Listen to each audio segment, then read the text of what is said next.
Oh, I speak myself. You're going to speak out yourself.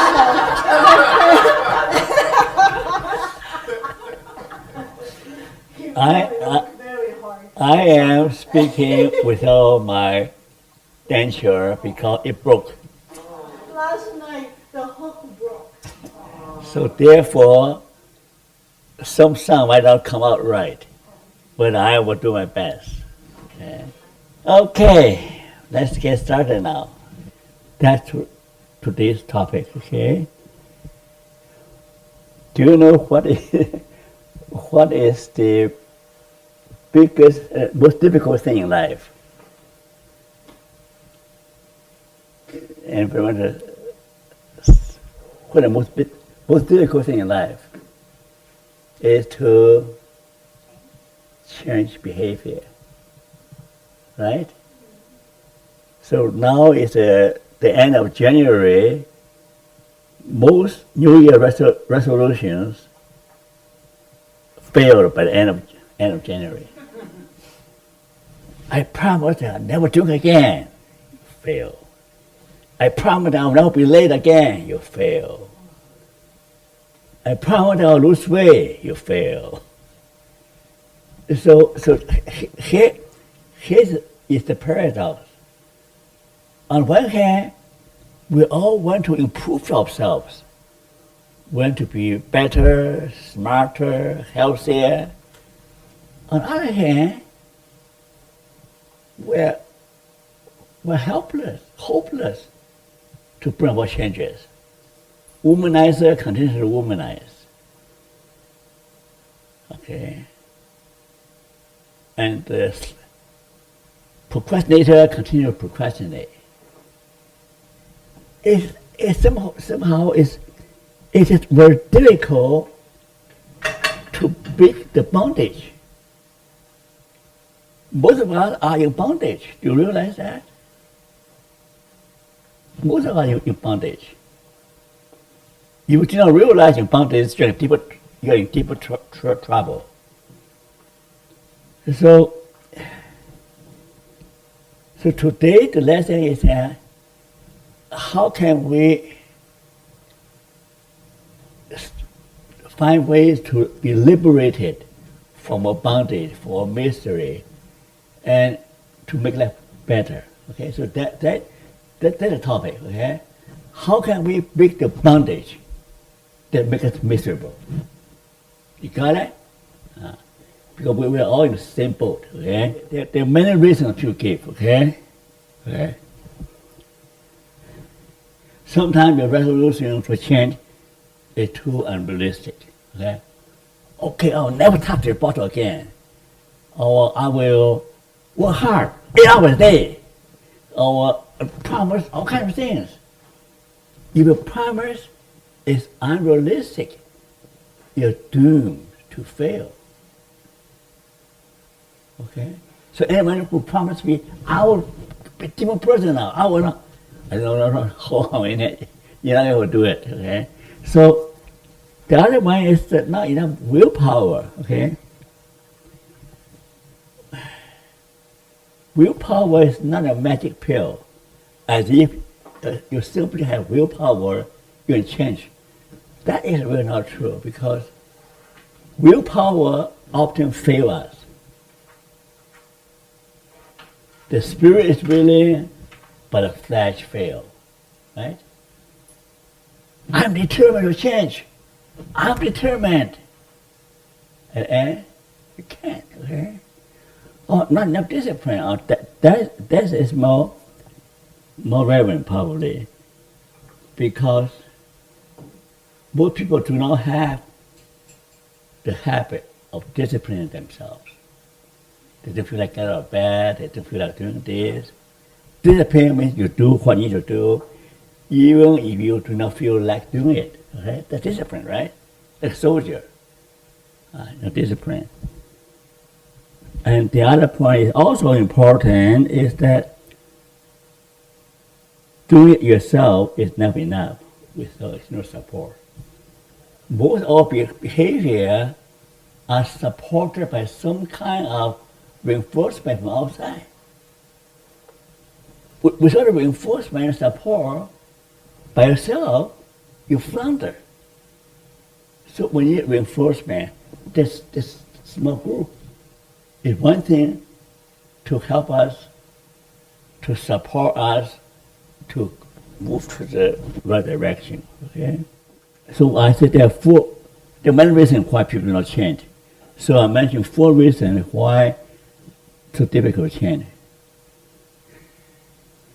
The real reason is that I really don't feel the need. You know why?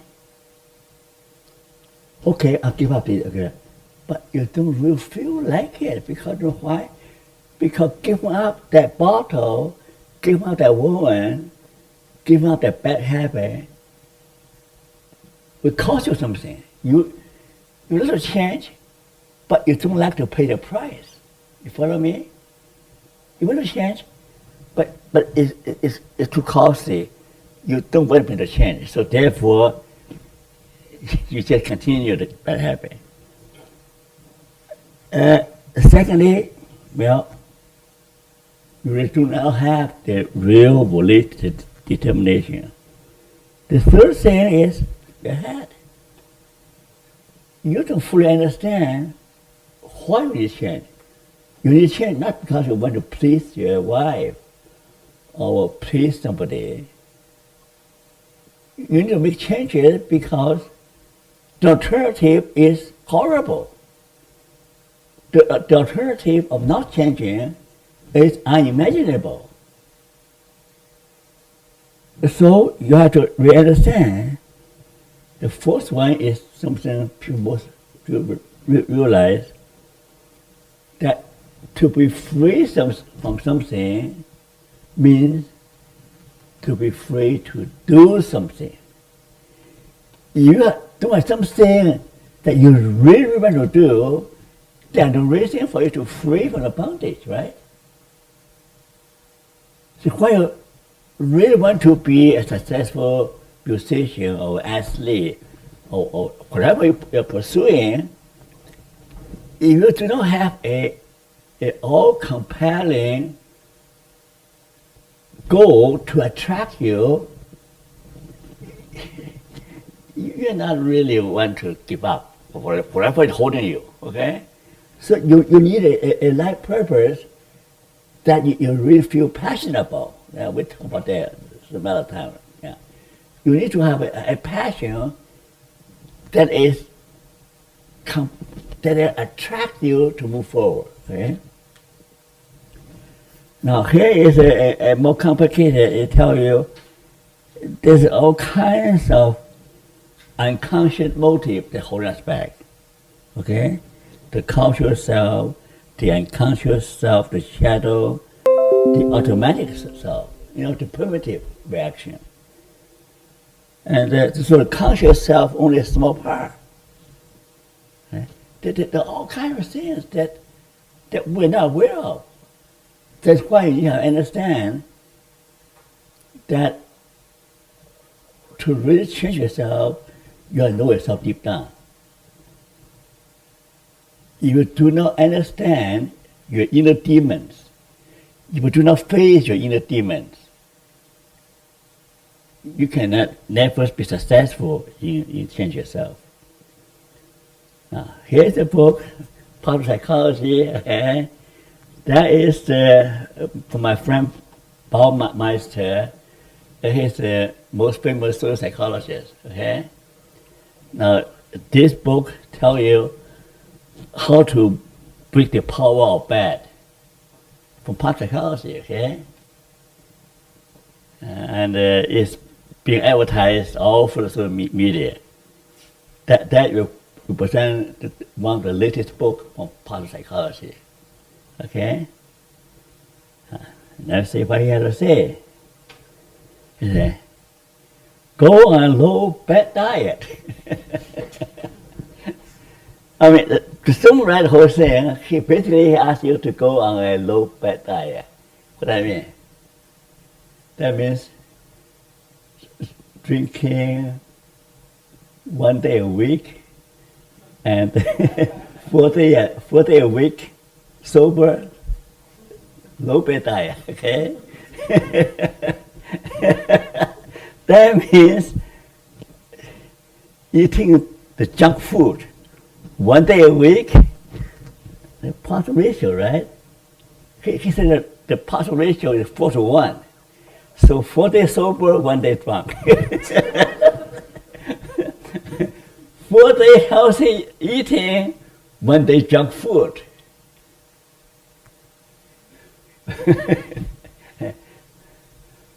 One day no quarrel, 4 days no quarrel, 1 day big fight with your wife. Okay?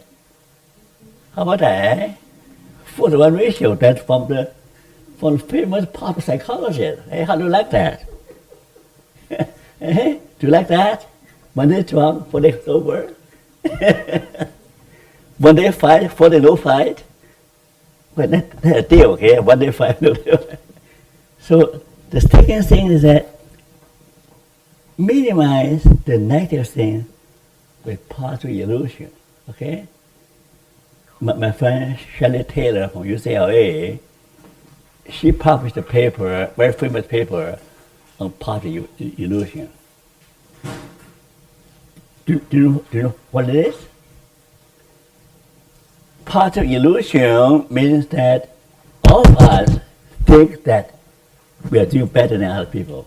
Oh, I won't get addicted. Other people do. I don't. I smoke. I won't get cancer, lung cancer. Other people do. So positive illusion somehow think that you beat the odds. Other people cannot. That's an illusion. Okay.